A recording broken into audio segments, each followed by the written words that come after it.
Bismillahirrahmanirrahim. Assalamualaikum warahmatullahi wabarakatuh. Innal hamdalillah nahmaduhu wa nasta'inuhu wa nastaghfiruh wa na'udzu billahi min shururi anfusina wa min sayyiati a'malina.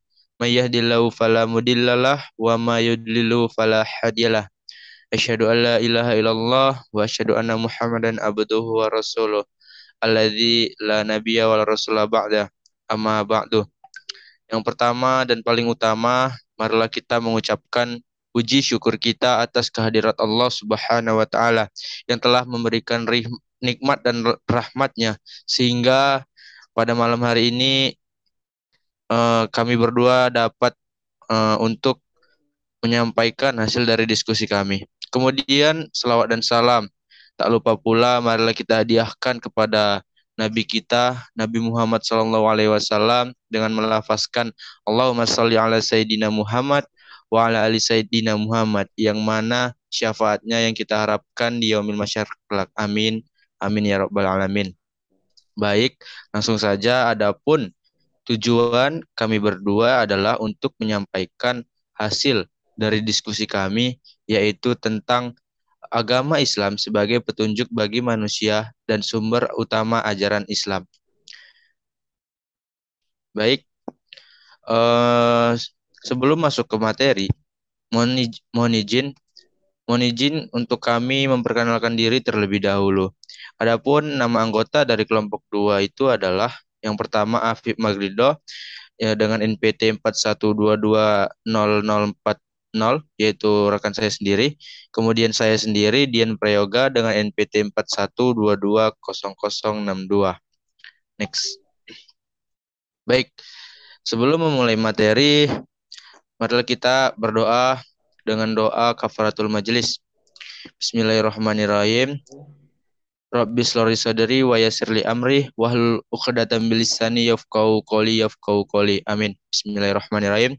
Baik, di pembahasan kami kali ini ada 7 subpokok pembahasan, yaitu yang pertama, pengertian agama Islam, kemudian karakteristik agama Islam, selanjutnya pokok-pokok ajaran Islam, yang keempat ada agama Islam sebagai petunjuk kebahagiaan dunia dan akhirat, yang kelima, pengertian sejarah, kedudukan, peran dan fungsi Al-Quran, yang keenam, pengertian sejarah, kedudukan, peran dan fungsi hadis, kemudian yang terakhir, kedudukan akal dan peran ijtihad. Baik, bagian yang pertama, pengertian agama Islam.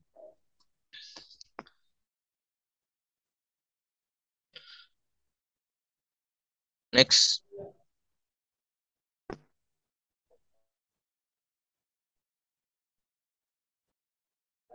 Next. Oke. Agama secara umum. Agama dalam bahasa Sanskerta berarti tidak berantakan. Berevolusi dari dua akar suku kata yaitu a yang artinya tidak dan gamma yang berarti kacau. Pengertian ini menyiratkan bahwa agama adalah aturan, mengatur dan membimbing jalannya kehidupan manusia agar tidak terganggu dan bisa hidup dengan sejahtera. Next. Agama Islam.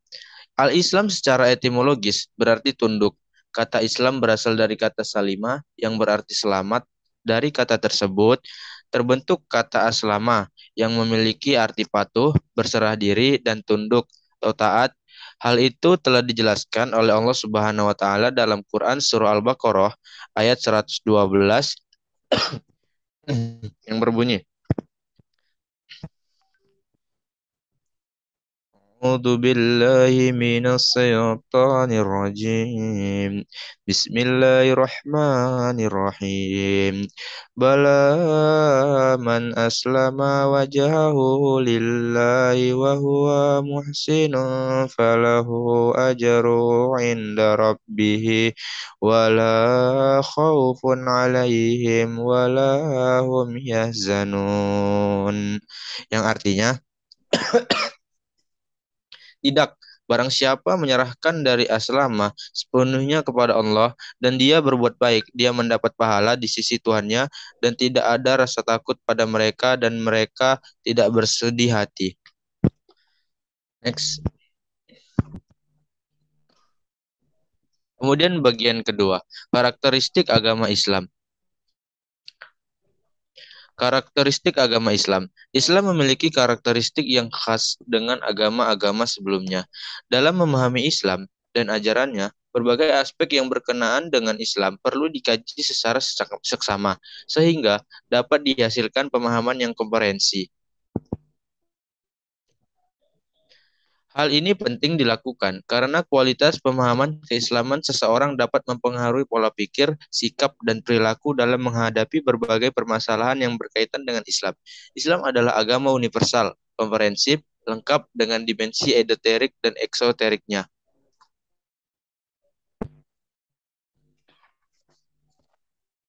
Kemudian bagian ketiga, pokok-pokok ajaran Islam.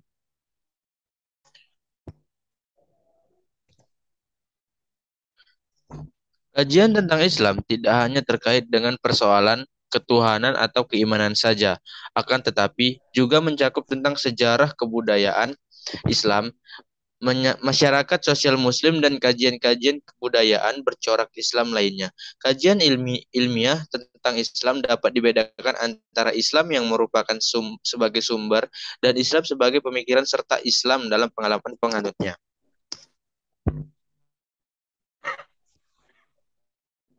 Pokok-pokok ajaran Islam adalah yang pertama akidah, yang kedua syariah, dan yang ketiga itu akhlak. Akidah berasal dari kata akodaya, kiduakadan, yang berarti simpul, ikatan dan perjanjian yang kokoh dan kuat. Makna akidah secara etimologis ini akan lebih jelas apabila dikaitkan dengan pengertian terminologisnya, seperti diungkapkan oleh Syekh Hasan Al-Banna dalam Majmu'ar Rasail.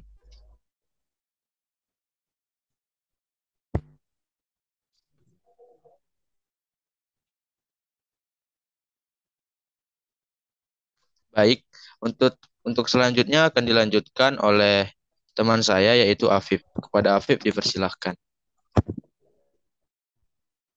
Baik, terima kasih kepada Dian Prayoga yang telah mendahului untuk menjelaskan materi. Kemudian materi berikutnya akan saya jelaskan. Ini adalah lanjutan dari pengertian dari akidah. Aqaid atau bentuk jamak dari akidah adalah beberapa perkara yang wajib diyakini kebenarannya oleh hati, mendatangkan ketentraman jiwa, menjadi keyakinan yang tidak bercampur sedikit pun dengan keraguan-raguan.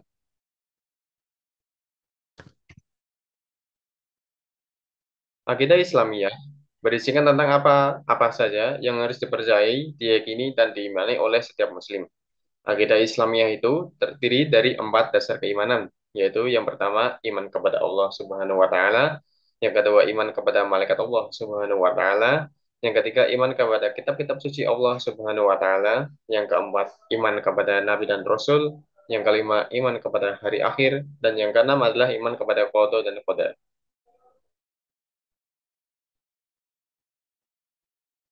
Kemudian yang berikutnya adalah syariah. Syariat merupakan peraturan Allah yang diturunkan kepada manusia agar dalam menjalankan agamanya, manusia tetap berpegang teguh dan berada di atas jalan yang lurus. Dalam Al-Quran ditegaskan Allah bahwa manusia dalam menjalankan urusan agama harus berada di atas syariat atau peraturan yang diturunkan oleh Allah. Allah berfirman pada surat Al-Jathiyah, yaitu surat ke-45 ayat 18 sebagai berikut. A'udzubillahi minasyaitonirrajim. Bismillahirrahmanirrahim. ثم جعلناك على شريعة من الأمر فاتبعها ولا تتبع أهواء الذين لا يعلمون. Di mana artinya adalah peraturan dari urusan agama itu, maka ikutilah syariat itu dan janganlah kamu ikuti bawa nafsu orang-orang yang tidak mengetahui. Dari ayat tersebut, tampak bahwa setiap orang menjalankan agama selalu mengikuti aturan yang jelas, yakni syariat. Ini menunjukkan bahwa syariat itu menjadi arah dalam menjalankan tugas beragama. Dapat dipahami di sini bahwa seseorang yang tidak mengikuti syariat atau peraturan di dalam menjalankan agama, maka orang tersebut tidak mengetahui apa-apa dalam beragama. Secara kasarnya, orang tersebut diberi cap bahwa agamanya tidak sesuai dengan syariat. Kemudian, segala peraturan yang berkaitan dengan seluk-beluk agama Islam dan menjadi ruang lingkup syariat Islam adalah masalah-masalah sebagai berikut. Yang pertama adalah ubudiyah atau ibadah, yaitu peraturan-peraturan yang mengatur hubungan manusia dengan Allah Subhanahu wa taala dalam hal ritual seperti menyangkut pelaksanaan rukun Islam, yaitu syahadat, sholat, puasa, zakat, dan haji. Ibadah ini termasuk kategori khusus atau khosah atau lebih dikenal dengan sebutan ibadah mahdah, yaitu ibadah yang ketentuan pelaksanaannya sudah pasti ditetapkan oleh Allah dan dijelaskan oleh Rasulnya dengan contoh. Karena itu, pelaksanaan ibadah ini sangat ketat, yaitu sesuai dengan contoh Rasulullah. Penambahan dan pengurangan dari contoh yang ditetapkan tersebut disebut dengan bid'ah, yang menjadikan ibadah itu menjadi batal atau tidak sah. Oleh karena itu, para ahli menetapkan satu kaidah dalam ibadah khusus, khusus yaitu semua dilarang kecuali yang diperintahkan oleh Allah atau dicontohkan oleh Rasulullah. Kemudian yang kedua adalah muamalah.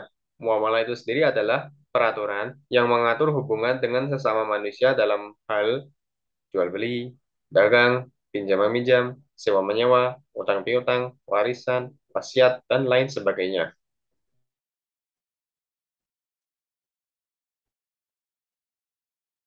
Kemudian pokok-pokok ajaran Islam yang ketiga adalah akhlak. Akhlak adalah suatu sifat baik yang biasanya akan memiliki akhlak yang baik juga, dan sebaliknya, jika seseorang yang memiliki sifat tidak baik cenderung memiliki akhlak yang tercela. Ini secara moral ya.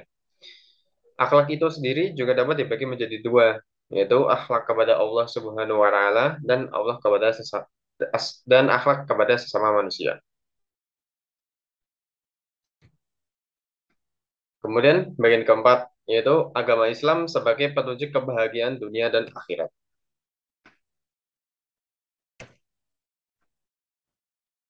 Di sini pada dasarnya manusia hidup untuk mencari kebahagiaan. Kebahagiaan tersebut diraih melalui banyak hal, mulai dari yang paling simpel sampai yang paling rumit. Tingkat kebahagiaan setiap orang itu berbeda, dan cara memperolehnya pun juga berbeda-beda pada setiap orangnya. Sebagai seorang muslim, diwajibkan kepada kita untuk beribadah kepada Allah Subhanahu wa taala. Melalui ibadah tersebut, kita bisa mendapatkan kebahagiaan serta ketenangan hati. Selain itu, kita juga dapat semakin mendekatkan diri kepada Allah Subhanahu wa taala. Hal ini berarti kita juga sekaligus mengejar akhirat juga selagi kita mengejar kebahagiaan di dunia. Namun, banyak orang yang mempunyai definisi bahagia yang hanya berorientasikan pada dunia saja, tanpa memikirkan akhiratnya. Mereka memaknai kebahagiaan dengan sifat hedonistik dan materialistis. Kebahagiaan seolah-olah dicapai ketika ekonomi mapan, kaya, atau memiliki. Kebahagiaan ini terbatas hanya di dunia, tetapi tidak di akhirat. Maknai kebahagiaan ini tentu saja salah. Al-Quran menyebut fenomena bahagia tersebut sebagai kenikmatan dunia yang sedikit atau bahagia yang semu, bukan kenikmatan hakiki yang abadi.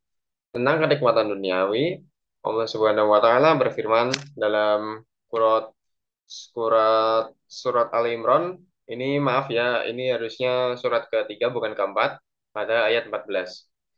A'udzubillahi minasyaitonirrajim. Bismillahirrahmanirrahim. Zuyyina lin-nasi hubbus syahawati minan nisa'i wal banina wal qanatiril muqantarati minaz zahabi wal fiddah minaz zahabi wal fiddati wal khaylil musawwamati wal an'ami wal hars. Zalika mata'ul hayatid dunya wallahu indahu husnul ma'ab. Di mana artinya adalah nafsu, yaitu wanita-wanita, anak-anak, dan harta yang banyak dari jenis emas, perak, kuda, pilihan, binatang-binatang ternak, dan sawo ladang. Itulah kesenangan hidup di dunia, dan di sisi Allah lah tempat kembali yang baik atau surga. Ataupun modal utama untuk meraih kebahagiaan adalah kekuatan atau kemampuan diri dalam menanggung beban kehidupan. Tidak mudah tergoyahkan, tidak mudah menyerah, dan senantiasa bersabar dan bersyukur. Keimanan adalah rahasia di balik kerelaan, ketenangan, dan rasa aman. Sebaliknya, kebingungan dan kesengsaraan selalu mengiringi kekufuran dan keraguan. Kemudian untuk bagian kelima adalah Al-Quran sebagai sumber ajaran Islam. Di sini kita harus mengetahui pengertian dari Al-Quran. Al-Quran secara bahasa diambil dari kata Al-Quran dan yang lain yang berarti sesuatu yang dibaca. Arti ini mempunyai makna anjuran kepada umat Islam untuk membaca Al-Quran. Al-Quran juga memiliki bentuk masdar ya dari yang sudah dijelaskan itu yang berarti menghimpun dan mengumpulkan. Al-Quran secara harfiah berarti bacaan yang sempurna. Ia merupakan suatu nama pilihan Allah yang tepat karena tiada suatu bacaan pun sejak manusia mengenal tulis dan baca 5.000 tahun yang lalu yang dapat menandingi Al-Quran, bacaan sempurna lagi mulia.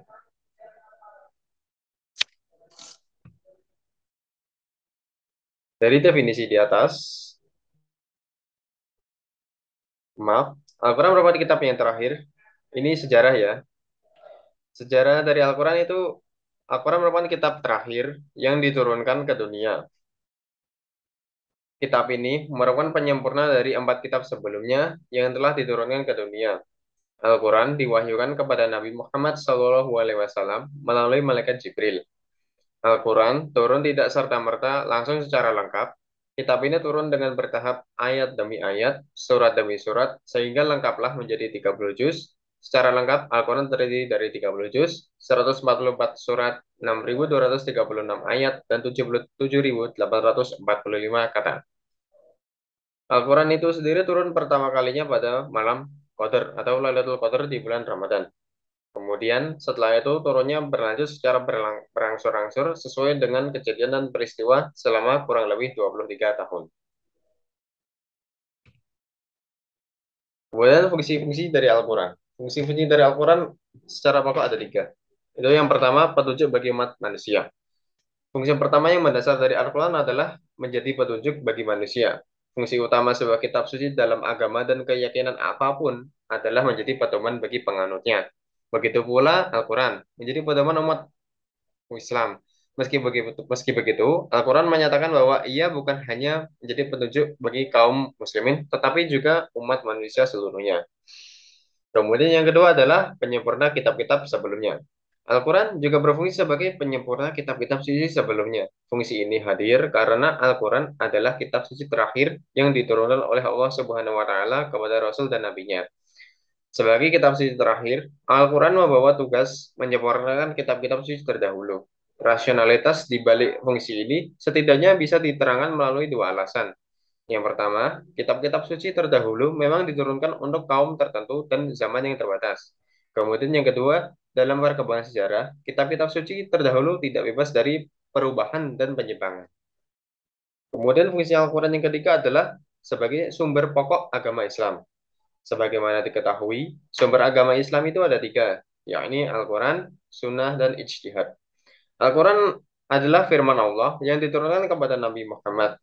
Sunnah adalah sabda, tindakan, dan ketetapan Rasulullah SAW. Sedangkan ijtihad adalah usaha sungguh-sungguh yang dilakukan oleh ulama mujtahid untuk menyimpulkan hukum agama dengan tetap mengacu kepada Al-Quran dan Sunnah. Ada 2 bentuk ijtihad yang disepakati oleh ulama, yaitu ijma, yaitu kesepakatan umat, dan qiyas atau analog. Qiyas. Kemudian bagian yang keenam adalah hadis sebagai sumber ajaran Islam. Sebelum itu kita harus mengetahui pengertian dari hadis tersendiri. Hadis menurut bahasa yaitu sesuatu yang baru, menunjukkan sesuatu yang dekat atau waktu yang singkat. Hadis juga berarti berita, yaitu sesuatu yang diberitakan, diperbincangkan, dan dipindahkan dari seorang kepada orang lain. Dari segi bahasa, ilmu hadis terdiri dari 2 kata, yaitu ilmu dan hadis. Secara sederhana, ilmu artinya pengetahuan, knowledge, dan science. Sedangkan hadis artinya segala sesuatu yang disandarkan kepada Nabi Muhammad SAW, baik dari perkataan, perbuatan, maupun persetujuan.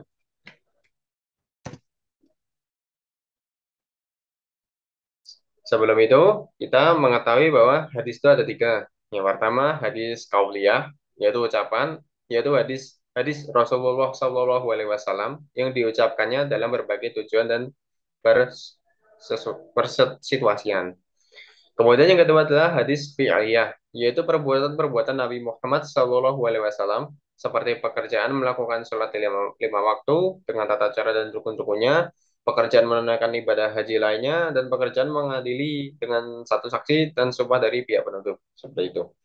Kemudian yang ketiga adalah hadis takririyah, yaitu perbuatan sebagian para sahabat Nabi yang telah diikrarkan oleh Nabi Shallallahu Alaihi Wasallam, baik perbuatan itu berbentuk ucapan, perbuatan, sedangkan ikrar itu adalah dengan cara mendiamkannya, yaitu diperbolehkan seperti itu. Kemudian sejarah hadis. Sejarah hadis seperti ini.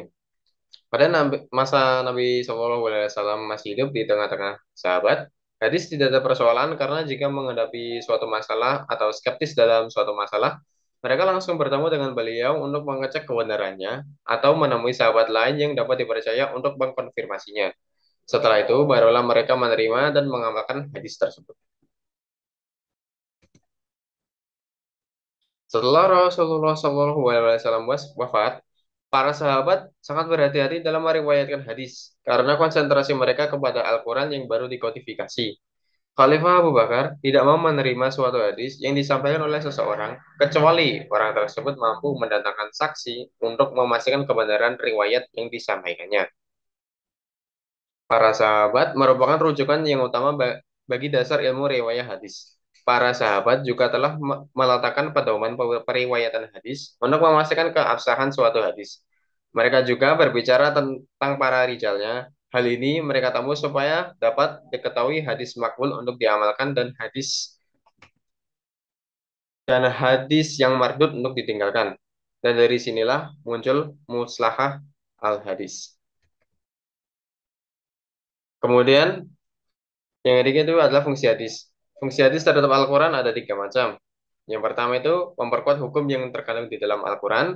Yang kedua menjelaskan hukum-hukum yang terkandung di dalam Al-Quran, yakni mentakyidkan yang mutlak, mentafsilkan yang mujmal, dan mentaksiskan. Kemudian yang ketiga adalah menetapkan hukum yang tidak disebutkan oleh Al-Quran. Kemudian bagian ketujuh adalah peran dan fungsi dari ijtihad. Kita harus pertama-tama mengetahui pengertian dari ijtihad. Ijtihad secara bahasa berasal dari kata jahada. Kata ini berarti kesanggupan, yaitu al-wus'u, kekuatan, al-taqoh, dan berat al-musyaqqoh. Ijtihad dapat juga disebut sebagai usaha yang sungguh-sungguh, yang sebenarnya bisa dilakukan oleh siapa saja yang sudah berusaha mencari ilmu untuk memutuskan suatu perkara yang tidak dibahas dalam Al-Quran maupun hadis secara jelas. Kemudian, fungsi dan peran ijtihad. Fungsi ijtihad adalah sebagai sumber hukum Islam yang dipandang sebagai sumber hukum ketiga setelah Al-Quran dan hadis. Fungsi ijtihad sebagai sumber hukum Islam adalah untuk mendapatkan sebuah solusi hukum jika ada suatu masalah yang harus ditetapkan hukumnya, akan tetapi tidak ditemukan baik di Al-Quran atau hadis. Sekian presentasi dari kelompok 2. Bisa Baik, dilanjutkan kepada Dian Prayoga. baik. Terima kasih kepada rekan saya Afif Magrildo yang telah membacakan materi. Baik, selanjutnya poin yang selanjutnya adalah kesimpulan dari materi kami ini. Adapun kesimpulan yang dapat kita tarik dari pembahasan kita kali ini yaitu sebagai seorang muslim sudah selayaknya kita beriman kepada Allah dengan percaya bahwa segala sesuatu di dunia telah diatur dan diciptakan sebaik-baiknya oleh Allah Subhanahu wa taala. Allah menciptakan Al-Qur'an sebagai petunjuk umat manusia dalam keadaan sebaik-baiknya. Tidak hanya untuk umat muslim, namun kandungan Al-Qur'an bersifat universal. Kandungan Al-Quran dapat ditujukan untuk seluruh manusia yang ada di dunia. Manusia hakikatnya hidup untuk mencari sebuah kebahagiaan melalui Al-Quran. Kita dapat mengejar kebahagiaan duniawi sekaligus akhirat. Namun, banyak dari manusia zaman sekarang yang hanya berorientasikan pada kebahagiaan duniawi atau material saja. Mereka lupa bahwa kehidupan di dunia hanyalah sementara. Pemikiran ini membuat mereka lupa akan akhirat. Agama itu pada hakikatnya untuk kepentingan manusia, bukan untuk kepentingan Tuhan, sebab Tuhan tidak memperoleh keuntungan dari penerima manusia terhadap agama. Sebaliknya, tidak juga menderita kerugian karena penolakan manusia terhadap ajakan agama tadi. Jadi, semua keuntungan atau kerugian yang bersumber dari penerimaan dan penolakan manusia terhadap agama justru kembali kepada diri sendiri. Dari beberapa orang yang di atas, dapat kita simpulkan bahwa manusia ternyata sangat memerlukan agama untuk mengejar kebahagiaan di dunia. Perlu keseimbangan antara dunia dan akhirat. Maka dari itu, diperlukan agama sebagai petunjuk manusia untuk bertingkah laku supaya tidak hanya berorientasikan pada duniawi saja. Baik, itulah tadi penyampaian dari hasil dari diskusi kami. Mungkin cukup sekian yang dapat kami sampaikan. Kurang lebihnya, kami apabila ada kesalahan kata, kami mohon maaf dan kepada Allah kami mohon ampun. Baik, terima kasih kepada teman-teman yang sudah menonton. Mungkin cukup sekian yang dapat kami sampaikan. Eh, Kami akhiri. Wassalamualaikum warahmatullahi wabarakatuh.